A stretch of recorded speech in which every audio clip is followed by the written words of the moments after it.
Okay, so this is the current project I'm working on, Lords and Legends. I'm going to try and do this real quick, and hopefully the birds will behave while I do it.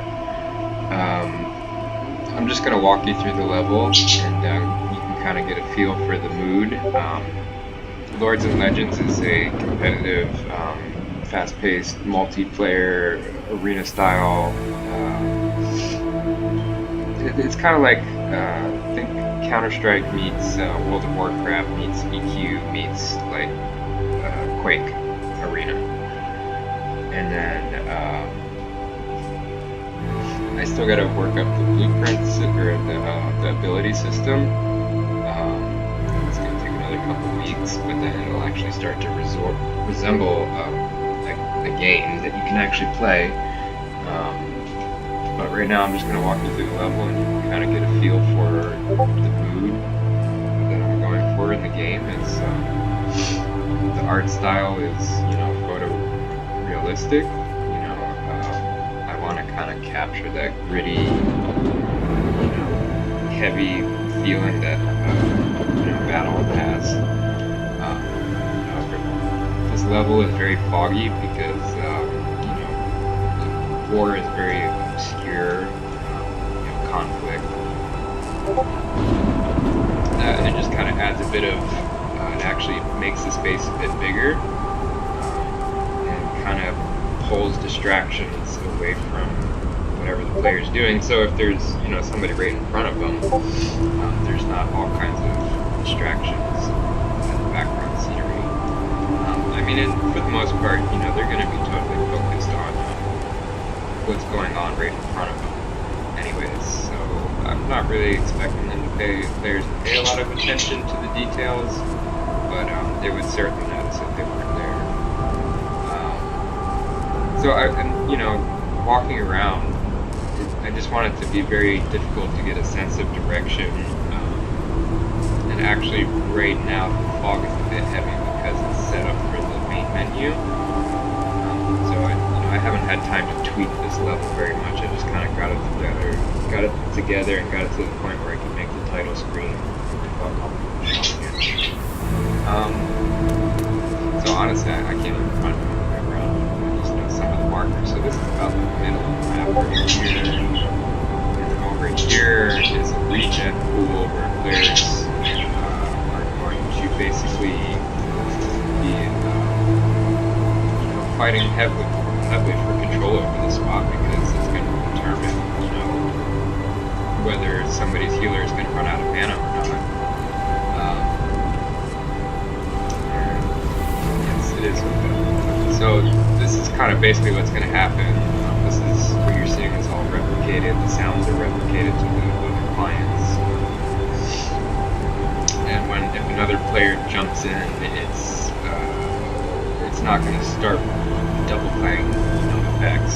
It's only going to show the one effect per client, and then if I get back out, it stops. So that's just a nice visual cue, and you can see that the colors really contrast against all the just kind of dark and bland foggy background, and that's one of the things I was going for, is the players would be very detailed and just to help further stand out against the battlefield, so players can identify opponents quicker. So I can pop out of here.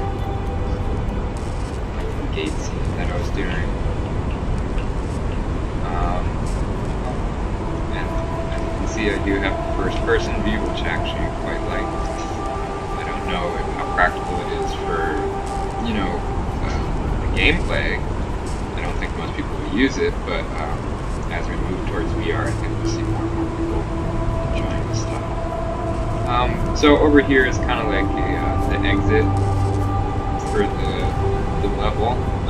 That would be obvious to the player, but it's got a fire blocking the path, and I'll set up paint fields so that when the player tries to go through there, that it'll force them to respawn.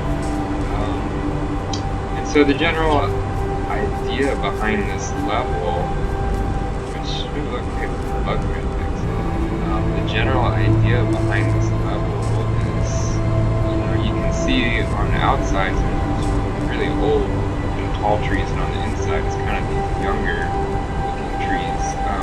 And then over here is like this crazy little bramble thicket, some younger trees and stuff like that. And kind of what I wanted to do with these younger trees is, even amongst all the wreckage, there's still, life. There's an underlying artistic value to all of it. And then this is just a prop I had. Originally I had a bunch of statues, gigantic statues buried across the map, to try and sell the idea that something cataclysmic happened here. It caused everything to get buried and blew all the trees into the cliffs over here. There's some cliffs, you can see them right now. Piled them up in some sinkholes. And then another spot in the map, which I don't have time for it right now, but I will eventually. I'm creating a little cave, an underground subsection to this level where it's going to be, lit very differently. An enclosed space, and it's gonna have a very different feel to it. I mean, it'll still be kind of fit in with this, a little bit eerie kind of edgy vibe, but it'll be kind of like a lift, but it'll still mesh with it. So this is just kind of like having some collisions on everything.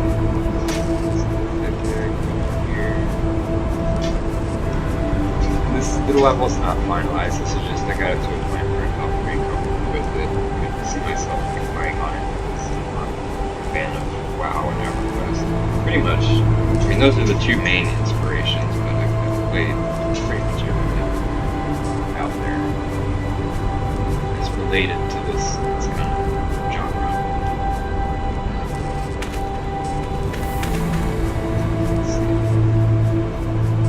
And then I wanted like a natural boundary, so it kind of just deters player from wanting to run into an invisible wall or a pain field, but that's ultimately kind of what I had to settle on given the constraints of time, resources, and all that. So this is the edge of the map over here. Players won't ever be able to get to this area and see the edge of the map. They'll hit a pain field before then or something like that, or maybe just like a magical force knocks them back, something that kind of fits more than just a oh yeah, you're playing a game. So I'm about out of time, and I think that's gonna about do it for this level. Try to figure out where we are. Alright, here's the old exit that's long since buried. Some floating emblem that was buried in the ground at one point, but after landscape editing, it's now floating in the air. And one of the challenges with this is just meshing up all these different assets that have different art styles to make it look like it's, one coherent, consistent producer. And these are the different weapons that we'll be using.